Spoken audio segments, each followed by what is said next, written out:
What's up, guys? This is Magic Collins, aka Magic Man. And this is a special, very special conversation I'm gonna be having. I'm gonna mess up the young lady's name, so I'm gonna let her introduce herself. But please tune in. This is gonna be a great conversation with a forensic psychologist, which I'll be learning really what that means myself. So this is I'm excited. She's worked with adults and youth, Latino, X, and Spanish speakers regarding mental health and chronic illness. So I think people are going to really find this helpful and enlightening. So tune in and be well. And without further ado, so if you don't mind, can you introduce yourself? So my name is Dr. Araceli Lopez. I have a Doctor of Psychology in Clinical Psychology with a specialty in Forensic Psychology. Now, a Doctor of Psychology is actually different from a PhD. I have a PsyD. That's one thing that people don't, most people haven't even heard of the PsyD, to be honest. I don't even know. So what's a PsyD? PsyD, the difference is that a Doctor of Psychology is more focused on clinical practice. Mm-hmm. So my training was more focused on being out in the field and doing clinical hours and working with clients. Mm-hmm. Even within the academic setting, I had to do more clinical training and more, I was tested more on my clinical skills rather than the research aspect. Yeah. I did have to do a dissertation thesis, and I did have to do research and learn how to conduct research, but it wasn't as extensive as it is for a traditional PhD. Mm-hmm. Okay. I got my master's at the Chicago School of Professional Psychology. I was at the actual Chicago campus, which is the main campus. Okay. Especially like the forensic psychology program, I really enjoyed it. The master's program was only 2 years, so I was only in the program 2 years, but I mean, that's what kind of led me to go on and get my doctorate is after being in that program. As I started learning more about forensic psychology as a whole, I felt like I got a really good, solid forensic psychology foundation there. Because once I got to my clinical program, my PsyD program, that was more of a clinical general focus. My forensic specialty was only a small portion of the program, and it was also something I focused on in the internships that I pursued. Okay. But my forensic psychology background, I feel like I got the foundation there at the Chicago School. When I hear forensic psychology, I still think about forensic files or CSI. I think CSI. Yeah, exactly. I started my master's in 2005, and so at that time, nobody had heard of forensic psychology. It wasn't a thing, and there were only like a handful of programs, but the field itself has kind of exploded in the last 10 years. But yes, the main thing I always get is it forensic science is what people think of, because that's what most people have heard of is forensic sciences. But the forensic component is just referring to the legal system. Okay. The application of sciences in having the legal application. So whether it might be to investigate crimes or to answer questions related to crime.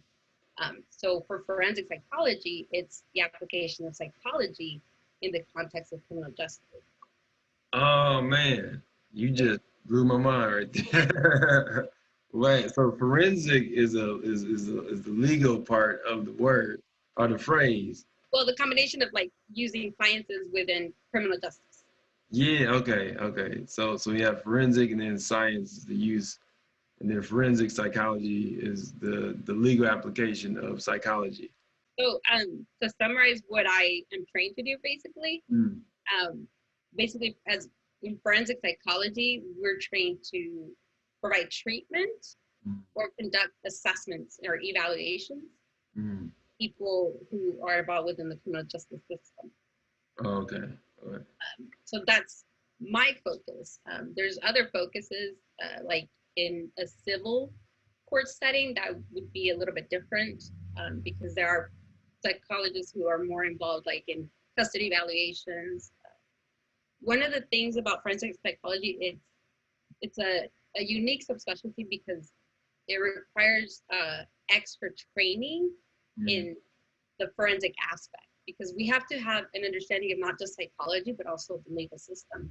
And so we have to have extra training in forensic evaluations themselves. Okay. So there are evaluations that we conduct that might involve fitness evaluations, either for fitness for duty evaluations or fitness to stand trial evaluations. So it's assessing someone's mental capacity to understand criminal proceedings, things like that. Okay. I read your breakdown. Like, so how have your mental health led to this being your passion? And this is what I'm gonna do. I mean, I wish I could say that I had like a grand plan when I started, but I didn't. I mean, my family is from Mexico, okay, and they come from a small town. So my parents, neither of them had any education, really. My dad, my understanding, he might have had like a second grade education, but that's as far as my parents had gone. So for me, at first, I was just focused on getting an education, because so in my household, it was about, I realized how much of a privilege it was for me to be able to have an education. So I was really just trying to get an education to try to have a better life, right? As an immigrant, that was kind of like very important to me. But once I got to college, I had no idea what I wanted to do. And I had no idea how to figure out what to do. So it was a process of just taking a variety of classes to really figure out what actually caught my interest, because I've always been very instinctively driven. And so I kind of I've always done what felt right. And so it wasn't something that I really thought out, but rather felt. I felt that this was my path. So this felt right. And so I went in that direction as things unfolded. And that's kind of been my entire journey. It hasn't been like, there hasn't ever been a grand master plan.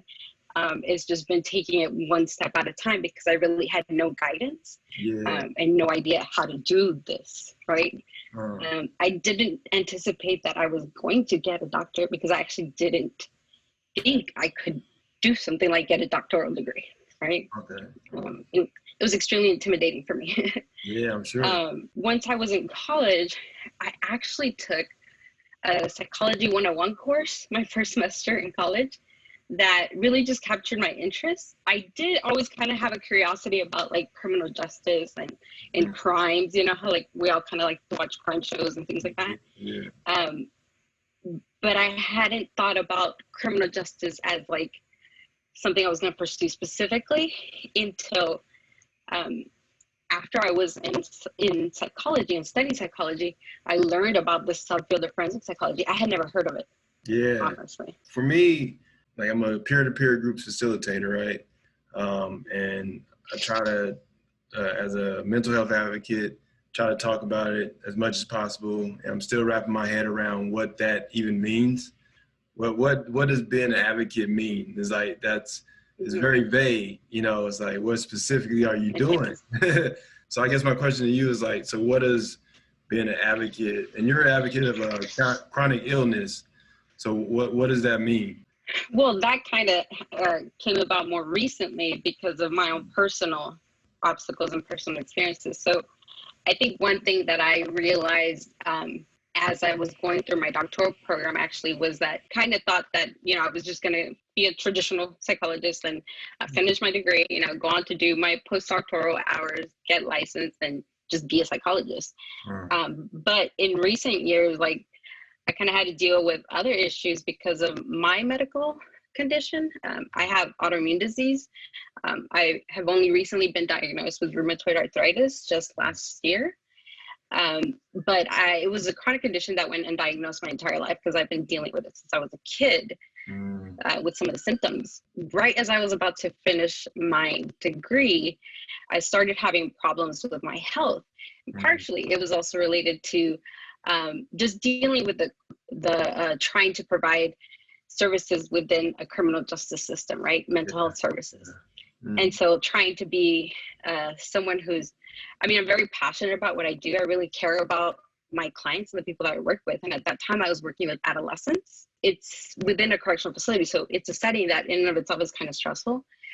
And so being limited in terms of what I could do for people while I was simultaneously trying to finish my dissertation at that point, and dealing with a medical condition that was not being treated, just kind of really started to impact my health. And so my experiences at that point, in the past 2 years, I've realized that I think one of the things I feel like I'm being led to is to, I guess, use my instincts, which is to advocate for people. I realize ever since I was a kid, I've had this instinct to fight for others. Like I was the kid that would stand up to the bully. Me too. Yeah, exactly. Yeah, I ended up on the wrong end of some of those. Yes. I'm like, ow, man. It gets me in trouble sometimes, you know? Yeah. Can you explain the health condition? Because some people might not know what that is. Well, autoimmune diseases are kind of a group of conditions where your immune system starts to attack your body, your own healthy cells. It confuses it, right? Rather than attacking a virus, it basically reacts to your own body's cells as if it were a virus or something foreign. And so it starts to attack your body. And so over time, that can lead to serious problems. In severe cases, it can lead to death, but it can also lead to disability. And for me, it was starting to become very debilitating. And so I finally had to get a diagnosis and get treatment, because initially when these conditions are suspected, they do blood tests to try to screen for any of these possible conditions. But the blood tests aren't perfect. And so there's a portion of the population where it doesn't come up on blood tests. And I was one of those people. Oh, wow. I was one of those lucky few. So it took a lot of self-advocacy for me to be able to find the right doctor and to get the right testing, the right screening, and the right medical care. And so that, having to learn the skills of how to do that myself, right? I had no idea that these conditions even existed, like most people, right? And so it took me finding a support group online, actually, to be able to start advocating for myself in that respect. But unfortunately, I had to get really sick before I was able to get the help that I needed, because I am what's considered seronegative. My tests come out negative. I know, like with some of my family members, they had to deal with it's just in your head, or you get the brushed off. Oh, yes. You had to go through that? Yes. That was my other stressor, is that, it was really hard because it was impacting all areas of my life, my ability to work, and so family, friends, how could I convince them that I was really going through something that I could not overcome myself, when physically it's considered an invisible illness. Or an invisible disability is when it's something that's debilitating you, but it's not visible to the average person, right? And so for me to be able to explain what was happening inside my body and get people to believe me was so hard. It was really difficult. I think on top of the fact that culturally, whether it's mental health issues or medical issues, there's an attitude in my community. I am Mexican, and my family is very traditional, and so the idea of natural remedies and just overcoming and strength and using your willpower to overcome anything, all of that was the expectation. And I had honestly overcome everything else using that alone. Exactly. Yeah. Yeah. Yeah. So I was like, no, I'm serious. There's something really wrong with me, you know? It was really, I would say it was a very scary time for me. Yeah. Definitely. Okay. And I find like that's the hard part of like any health challenges that aren't visible. It's like you go through that process of just like, no, I'm telling you, like Yes. like I get treated for bipolar 1 and PTSD. And it's like, and I remember the first time I had that conversation with my mother, she's like, no way. I was like, no, Mom, I'll tell you. Like, and then I started connecting the dots for her. Like, see, this happened. And remember when that happened? And she was like, oh, yeah, yeah. So, like, how did you get to where your family kind of finally starts seeing, like, oh, yeah, you're right. Yeah. Okay, we support. All right. I appreciate that how my career, my educational choices have helped me understand these things better. Not just my being able to advocate for myself in terms of, you know, my illness and being able to distinguish and say, no, this is medical, this is physical, and it's not psychological. I feel like I was better informed and better prepared to handle this, having gone through my educational experience, because I felt like it gave me the skills to at least overcome that. Because I would say I was at a point because I felt so alone and had no answers and didn't understand what was happening, that you know, I feel like had I not had my education and had the skills to deal with this really difficult situation, it's scary what might have happened for me, you know.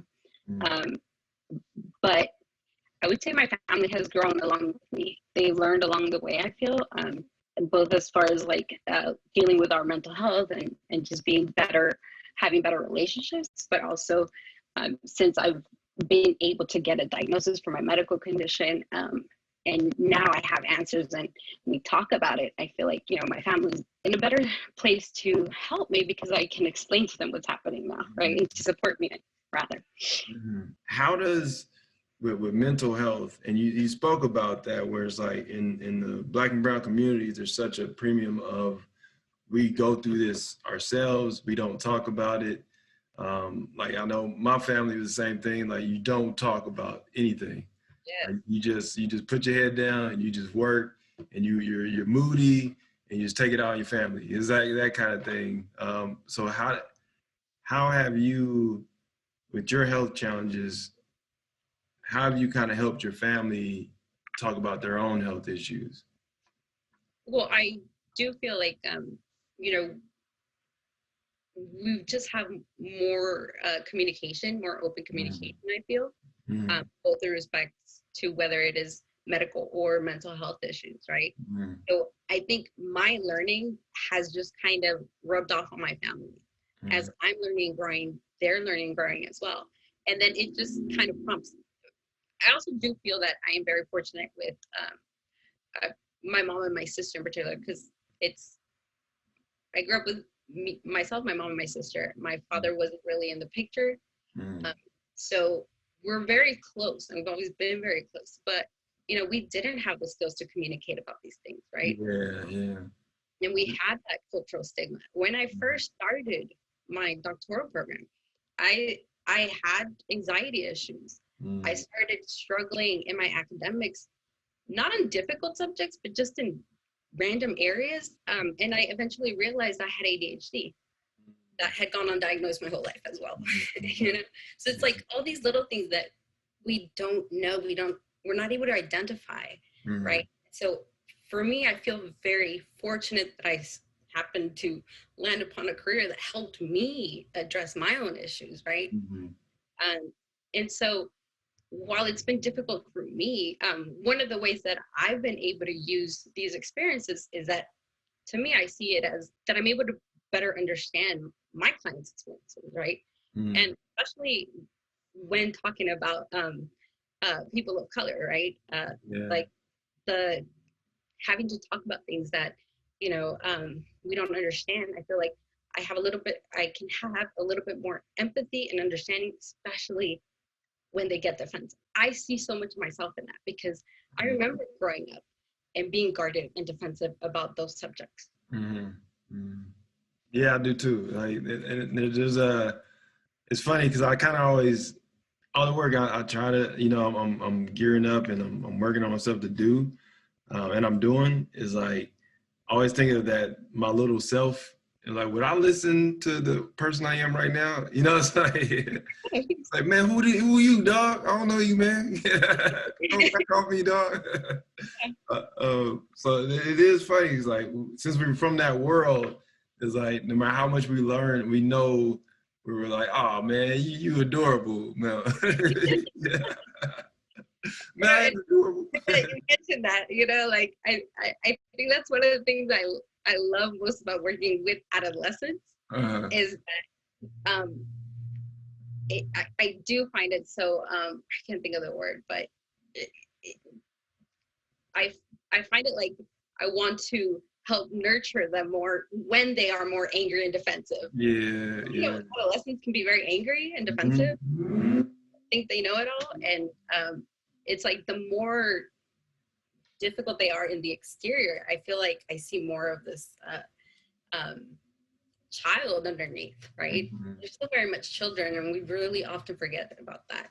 And I find that with adolescents, even if they come in, you know, being very angry and not wanting to talk, on the other side of it, they soak up everything like sponges, you know, because they are still developing mentally. And so I feel like that's one of the things I enjoy most about working with adolescents. I feel like there's so much, because the systems are always overrun or underfunded, or the money isn't allocated to a place that actually preventative, stop the criminalization.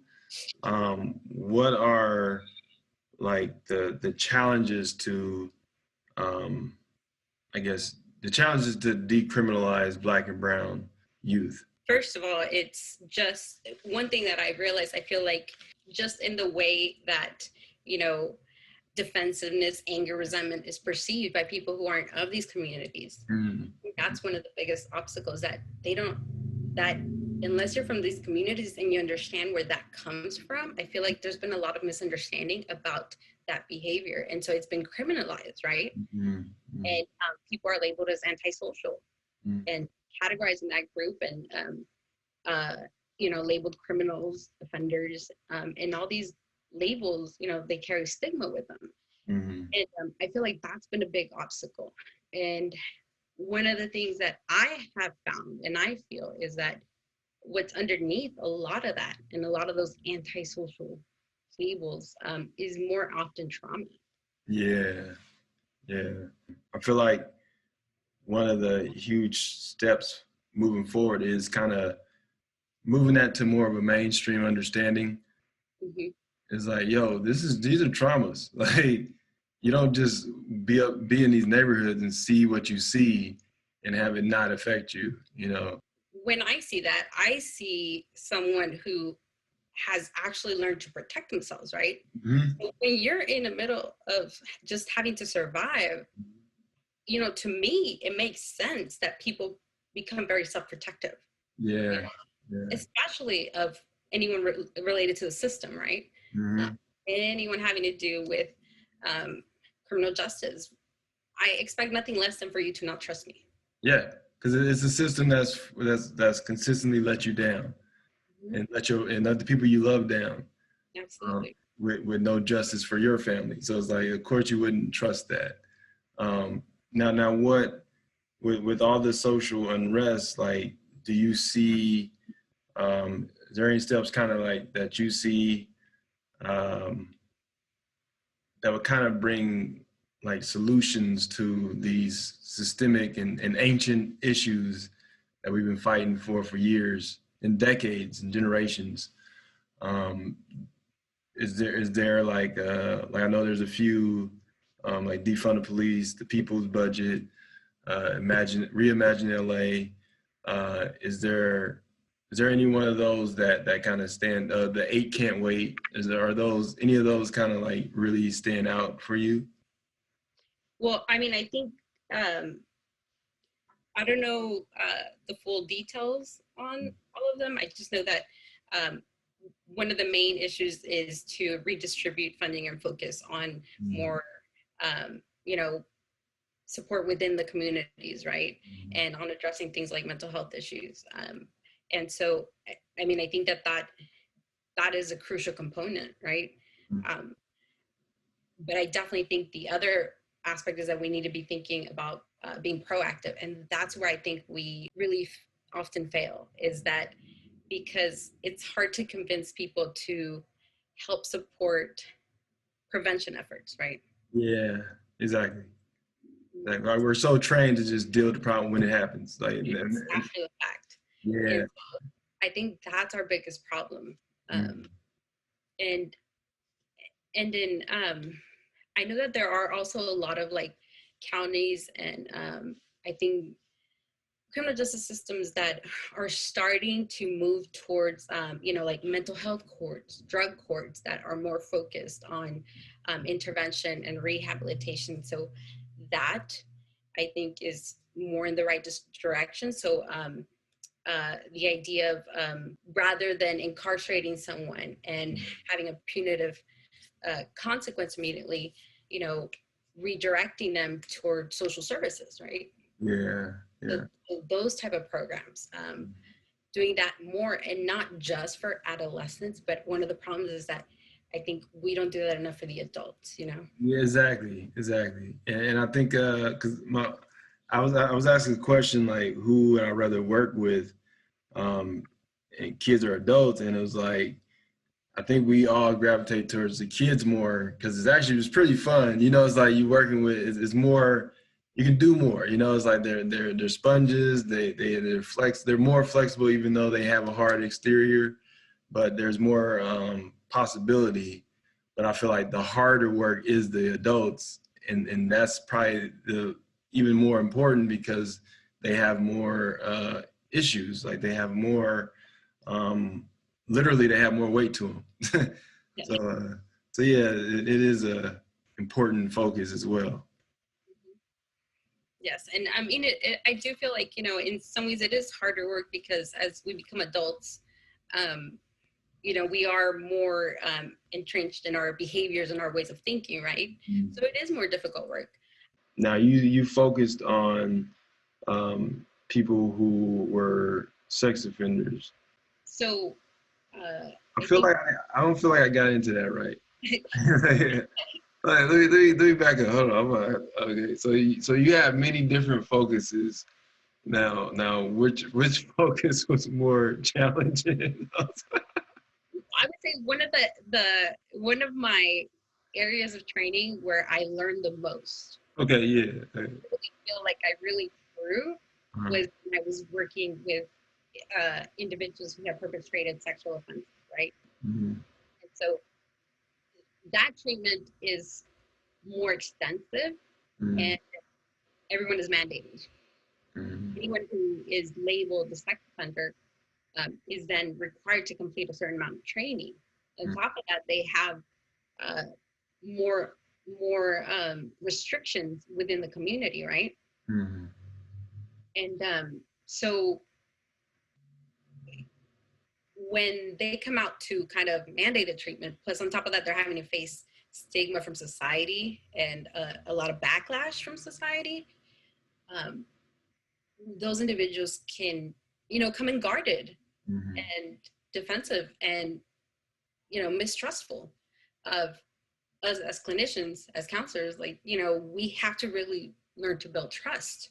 Which I think is, anytime we're working within criminal justice setting where treatment is not an option, you know, most of the time, it's not a choice. People are required to be there most often.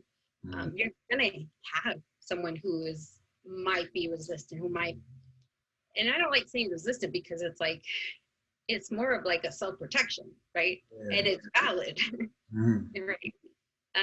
So, you know, they don't come in trusting you. And I mean, even in a regular clinical setting, people don't automatically jump to trusting you, right? But I felt that because of the type of treatment that people are having to go through and having to like rehash the things that they did, right?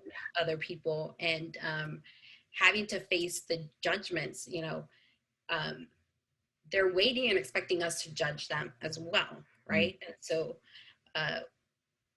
we really have to be prepared as counselors to earn people's trust in order to be able to help them overcome the issues and identify what happened and how can we prevent you from doing this again, right?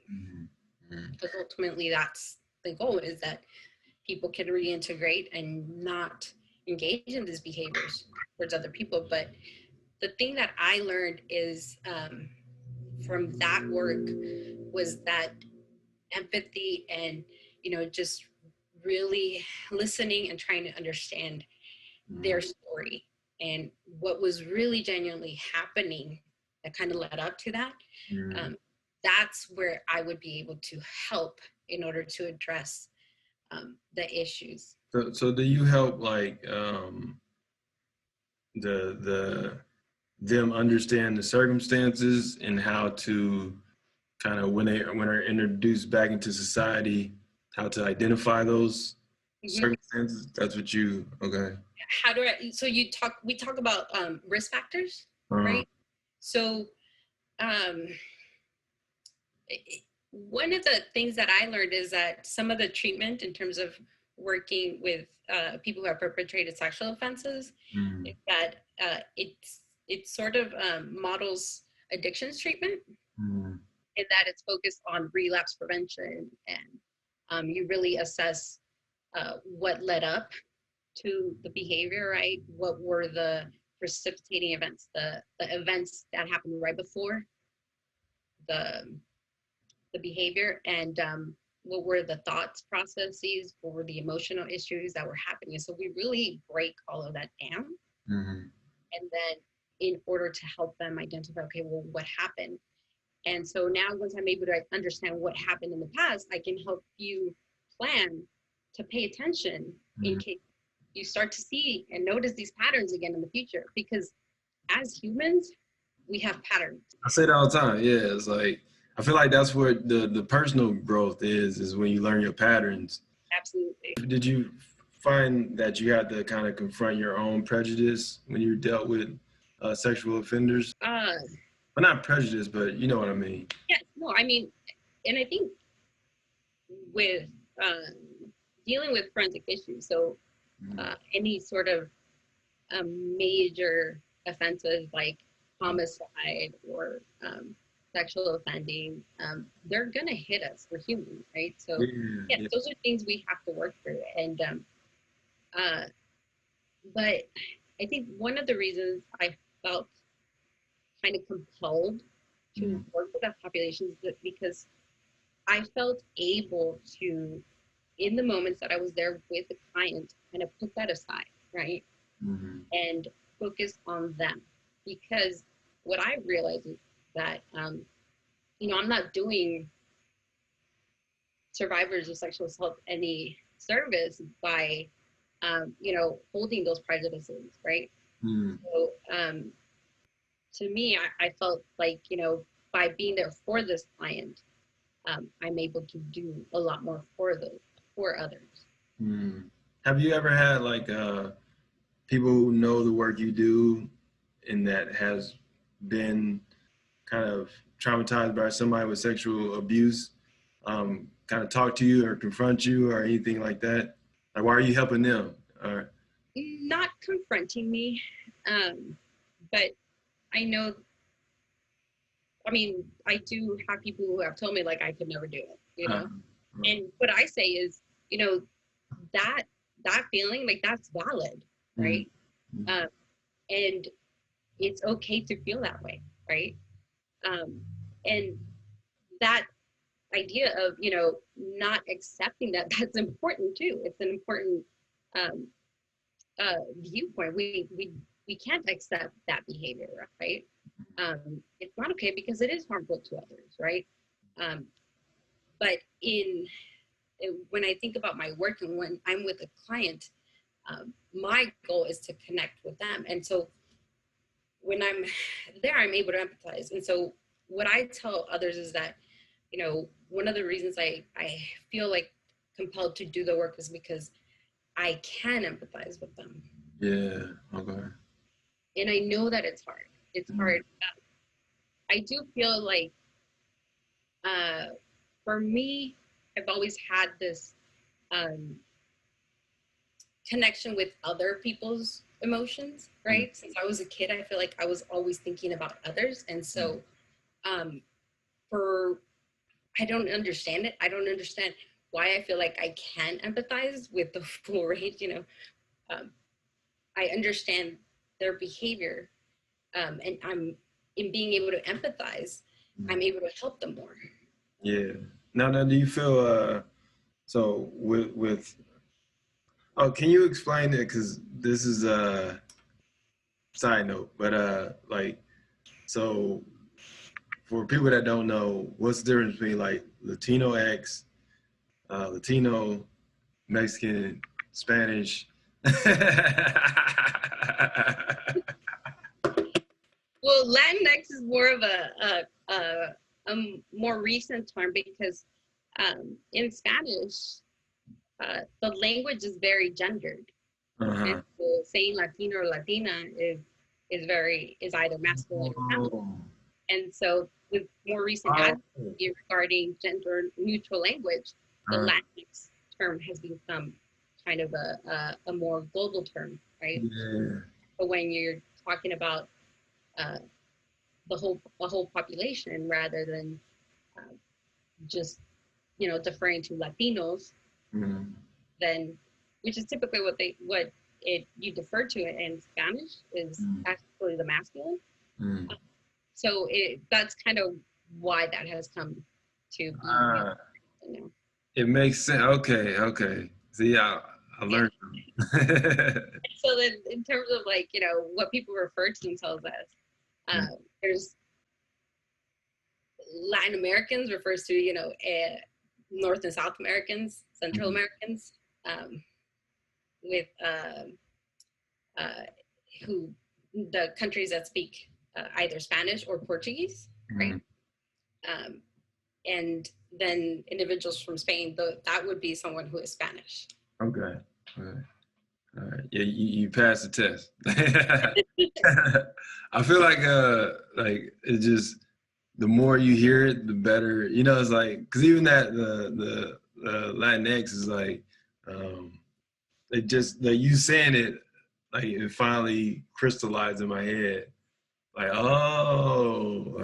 you have to understand that like Spanish itself is so gendered. Yeah, exactly. About being more considerate, of the fact that we're trying to be more inclusive.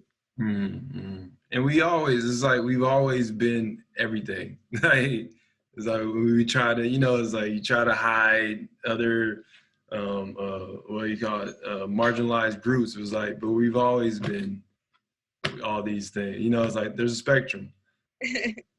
But now with mental health in the Brown community, how does like agencies like ICE play into the mental health? And like I have a friend from Colombia, and I know he struggled with depression and anxiety, and trying to get his card, especially during this administration, was like the stress on his shoulders and what he was going through with his wife, trying to bring her down too from Colombia. It was a mess. Now, how has these last 4 years impacted the Brown community?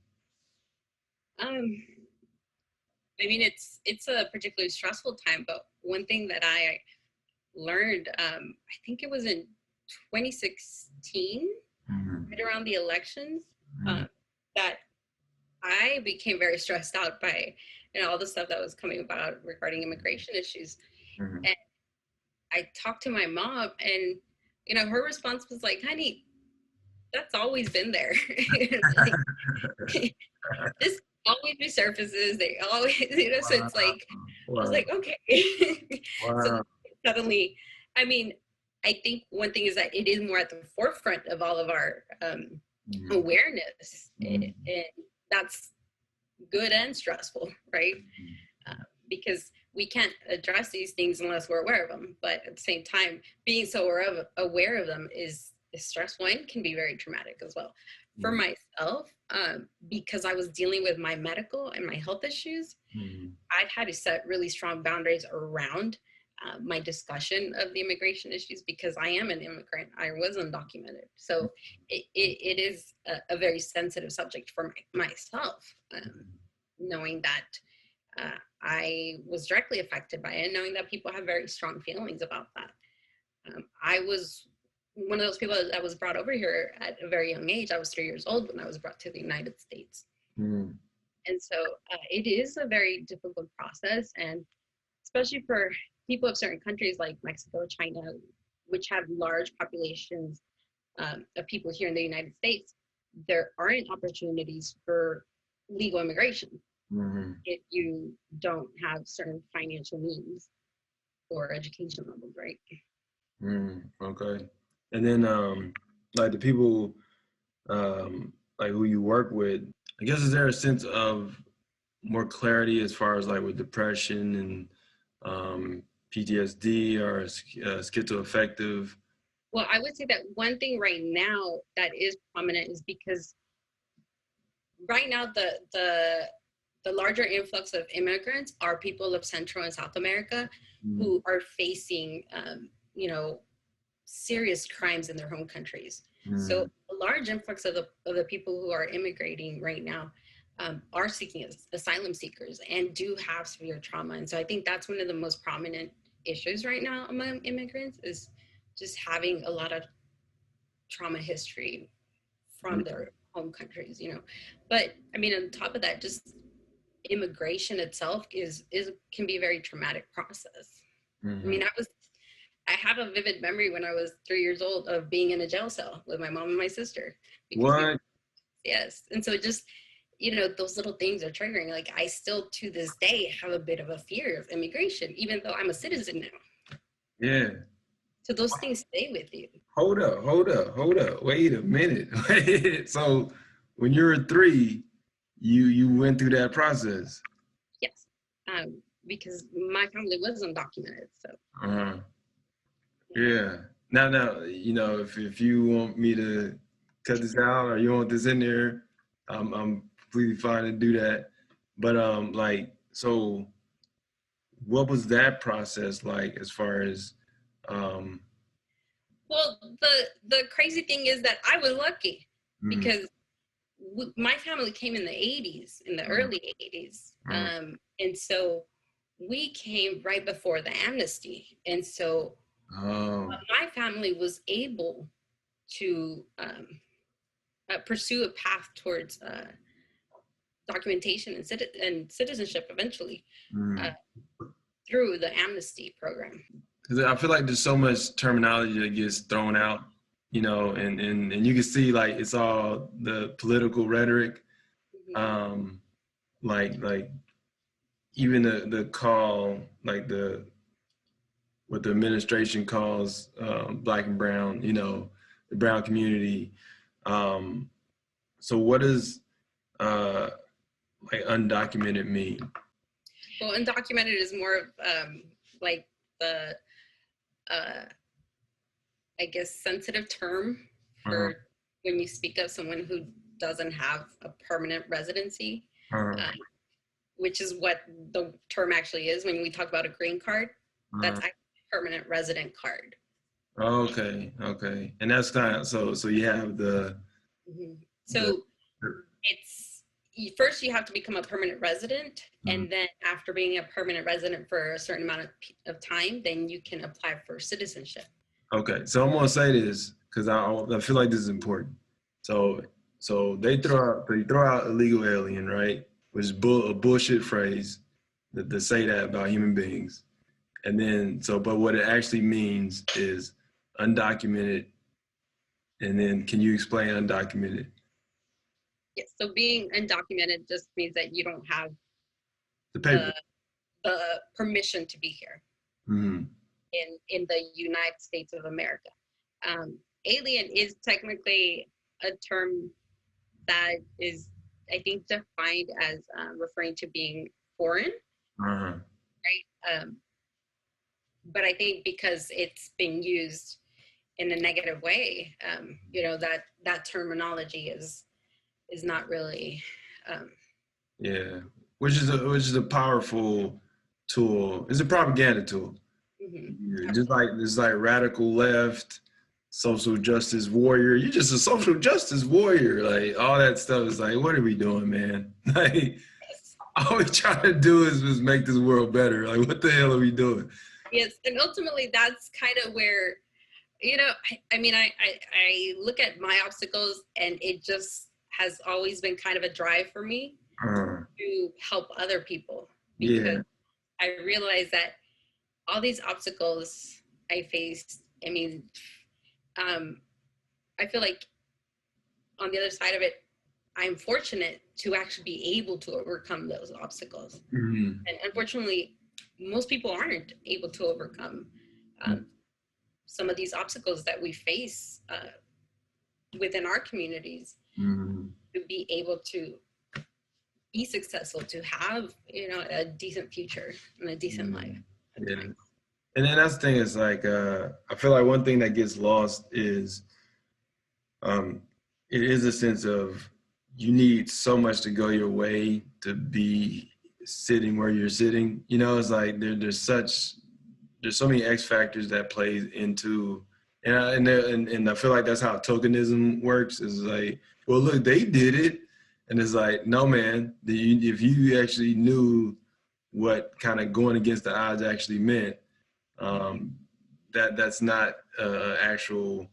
Um, that's not a healthy place for in general for people to try to come out of, you know, and to take examples of a small percentage of people that for some reason they were great, you know, they were fortunate enough to make it out of there.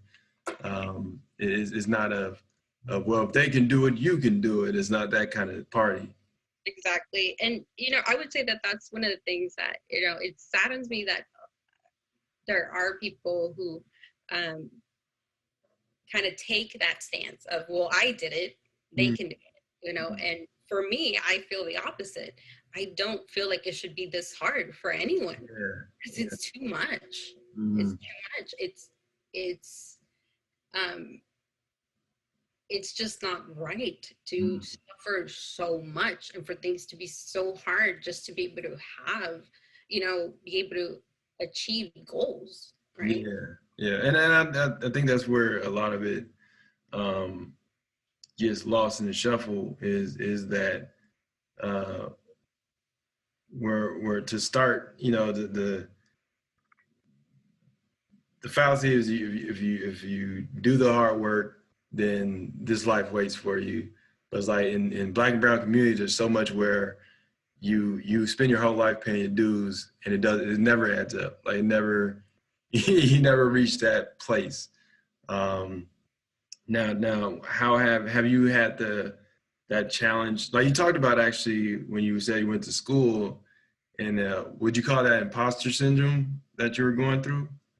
um I definitely experienced imposter syndrome Mhm. to this day, I think, you know. And that is something that's common among people of color, is because, you know, we don't I mean, we don't really, it's hard for us to perceive ourselves as what we are, even once we get there. Yeah, You yeah. know, it's, I feel like it's really hard to, it's hard for me to explain it anyway. Mhm. um, but I feel like there's a lot of self-questioning. You know, Mhm. I didn't realize that, I only more recently I've learned that I actually know things, you know. Yeah, exactly. I like, it's, I'm still in shock of what I know sometimes, Mhm. and that's kind of silly. Uh, You know, like I just completed a doctoral degree, you may and I know still things. question myself all the time. I You think I know, know some things. but you know, and that in and of itself, that feeling, that hesitation, that self-doubt, that in and of itself is a barrier that we have to overcome sometimes. Yeah, yeah. And you add onto that the fact that other people have biases against us, Mhm. Mhm. and we know that it's a fact. Mhm. And I feel like that's kind of that where I remember, I think my mother was talking about where she was like, teachers didn't think she was as smart as she was. Like, you didn't write this. You know, it's like, it's that kind of thing where you're always working against the stereotype, working against this, working against, like for me, it was criminal. Like, to this day, I'm conditioned how I walk into a store, any store, how I stand, how I angle myself to the camera so they can see my hands at all times. I stand like 2 feet away from the aisle, from the actual stuff. And it's like, and then logically, I know they don't care. Like, they know I'm not a thief, but in my mind, I'm always trying to prove I'm not a criminal. And it's like, and I feel like that's what gets lost of how exhausting that is. It is. It's mentally exhausting. It is, yeah, and you get used to it. You think it's normal, but it's not. It's like it's kind of like running with a rock in your shoe. It's like it's another thing that you're carrying with you. The craziest thing for me was that, I thought, okay, I'll finally get my education and then things are going to be better, right? And when I realized that I had this chronic condition, it was like, really? Like, I have a medical illness that I have to overcome, which is really always going to be there. Yeah. So, kind of to add that on top of everything else was, I think it's something that I'm still overcoming, right? Mm-hmm. Yeah. But knowing that, there are other people out there like me. Mm. And you find, and you find, what am I trying to ask?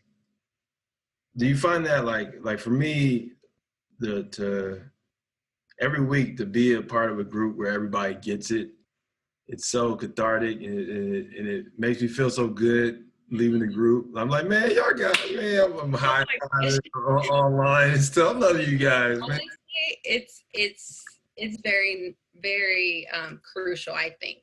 Mm-hmm. Especially, it's one of those things that, like for me in these last few years where I felt so isolated mm-hmm. and everything I was facing, and I ended up finding my way to a local group, the Empowerment Congress from Mark Ridley Thomas, District 2 of the supervisors. District. I'm just learning politics. I'm in the crash course of learning LA politics. I think you might actually really, really want to be a part of that committee, but there's a committee, a Public Safety and Justice Committee under the Empowerment Congress.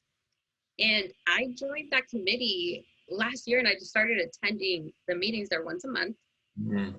Right now, they're being held over Zoom. So they have multiple committees that, this is for public engagement. So it's for people within the community can engage in kind of like work groups mm-hmm. that discuss community issues in order for, to help, to support these issues being addressed. Okay. Right. At the political level. Yeah, awesome. Like that's how with mental health, there's I'm gonna be trying to speak for one of those panels where you tell your story and try to get right now they're trying to work on a peer-to-peer support bill.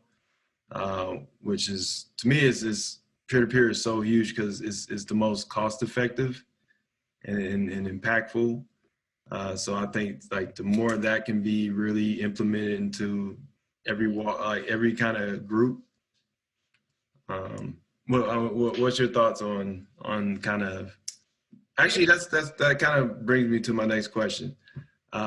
Moving out of this pandemic or getting through this pandemic first and then moving out of it, what do you see could be some of the solutions for people struggling with mental health and chronic illness? I would like to see definitely more development in terms of telehealth. Like right now, we absolutely need to do some serious advancement in the type of telehealth services that we can provide and the extent to which we can provide them. One thing that I learned is that like right now, the drug and alcohol counselors in the prisons aren't able to provide the services, right? Because they can't go in. So I'm like, well, where's the telehealth, you know? Yeah.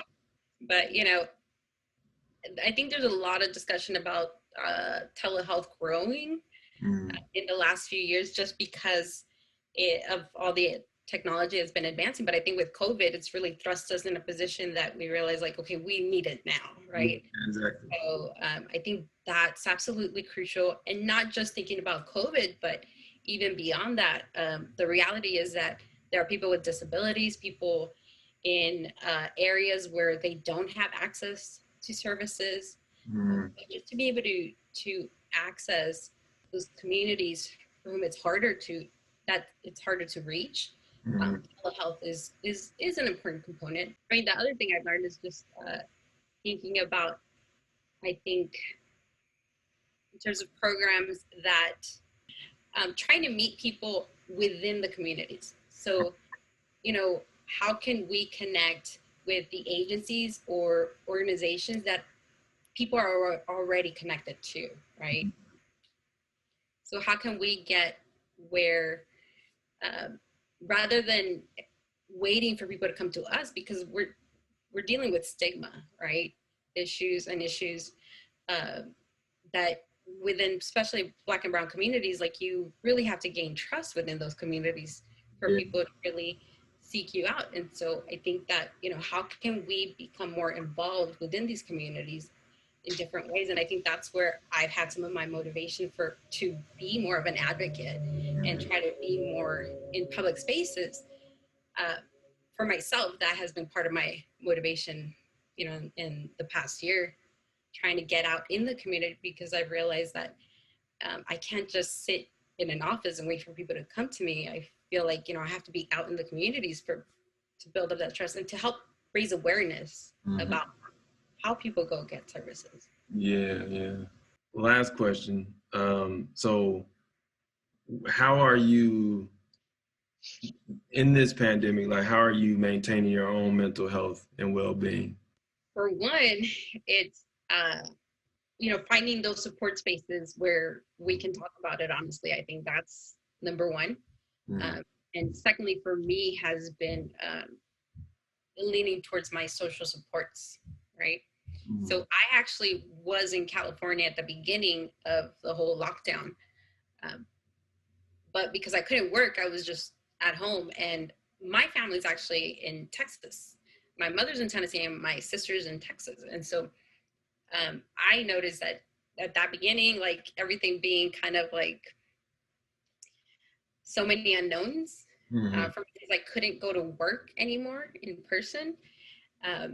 One of the ways that I dealt with it was, you know, come home and come back to my family, my social support system, not just for the mental health aspect, but for me having autoimmune disease and being at risk because of my condition. This was also safer in terms of the health aspect. Okay. That's the main thing, is kind of really assessing my own risk. The other big thing, which I actually started even before the pandemic, is setting like boundaries for myself. Like, at the beginning of the pandemic, it was easy to just read every article on it, right? Yeah. And so one thing I learned very quickly, particularly with my condition, has taught me to set good boundaries around what I expose myself to. And so if it's causing stress, if it's causing stress that is more harmful than good, then I need to set a boundary and not expose myself to that, right? So put down the article, close that website, you know, don't listen to that news channel, right?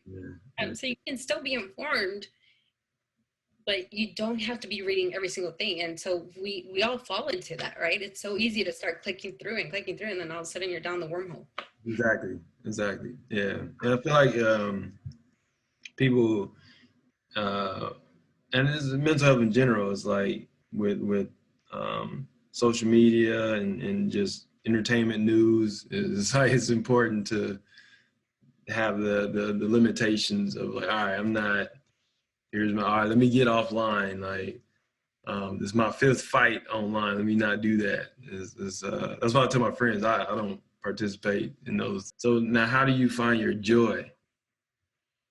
My joy. That's actually something that I am working on figuring out again, because for me, for the longest time, my best coping mechanisms were dance and fitness. But with rheumatoid arthritis, a lot of that has been taken away. So it's been trying to figure out, okay, how can I still implement some of these in a way that I can still access, right? On top of that, I also found, engaging with my supports, because for me, I'm a very social person. So I have to be around other people. And so that's, I can't be isolated. So for me, honestly, my nieces are great. Kids kind of keep you in the moment. So in that sense, just kind of like when I am with my nieces, I try to just be in that moment, right? No matter all the stressors that I have.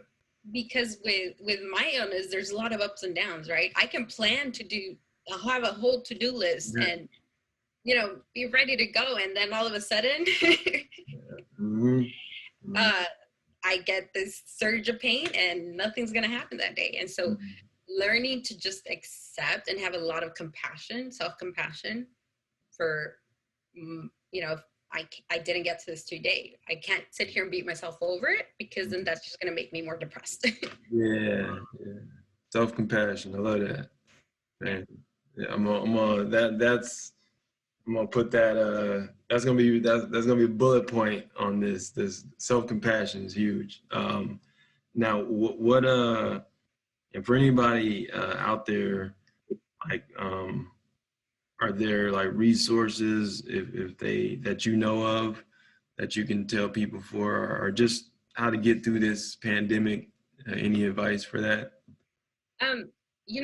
I need to send you the resource.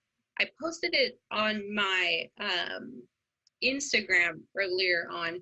There is a phone number for LA County mental health phone number to call if anything comes up, and that which was has been kind of available since the pandemic started. Because the reality is that right now it's a difficult time. It's a traumatic. We're all going through a collective trauma right now, really. Yeah. And there's a lot of unknowns, and it's very stressful. And a lot of people, are unemployed, are, unsure about how long they'll be able to maintain their housing. There's so many questions that, these resources need to be available for us right now more than ever. Any advice for people to, besides, hey, use your resources, man, they're here. but any advice for people who having like mental health challenges? Because some people are going to be going through this for the first time in their life. Any advice for them? One thing I would say that I have found very helpful for myself was I started learning about mindfulness and meditation. And I know it's a little bit like, I think people, when they first hear about it, they might be unsure about it, but particularly mindfulness, which is just really learning to bring our thoughts and ourselves to the present moment. And that's all it is. But that skill in and of itself, just learning to develop that skill of just being present here, instead of letting our thoughts run away, that has helped me a lot. And so I think right now in particular, that's a helpful skill. But also things like learning deep breathing, right? In those moments when we experience severe stress, if we can slow down our breathing, that actually automatically starts to bring down our stress level. So practicing that deep breathing techniques, that's another thing that's important. Looking at what we're eating, I think it's about like having that self-awareness and noticing how things affect you. And so more individually, like, if you feel that this is just going to add to the problem, working on not doing those things that are going to make things worse, basically. Yeah. My vice is sugar. Too much sugar. Yeah, it's bad. So you're between Texas and LA, and you're mainly based in California. Yes, I've just been in Houston, Texas throughout the pandemic and the lockdown. But I work in California, so Okay. I am actually going back this week. For listeners, once again, just your name and your title. So I might use this one or the other one. Yeah. My name is Dr. Araceli Lopez. I have a doctor of psychology, so I'm a PsyD in clinical psychology with a specialty in forensic psychology. Um, One thing to mention though, like right now, I just finished my doctoral process in 2018. So I'm still working on completing my licensure requirements. So that's something that people need to keep in mind is whenever they are seeking out providers for their mental health services, is looking for people who are licensed. And so, for instance, myself, I'm not able to provide clinical services on my own right now because I still am work under a licensed supervisor. Okay. Right. It's a long process. Yeah, yeah. Hey, for anybody trying to get out there and do do some meaningful work, it's a long process. It's a long process. Well, thank you so much. This has been a pleasure. I'm sure this is going to help a lot of people out there navigate through this time and beyond. So yeah, I appreciate you having this conversation with me.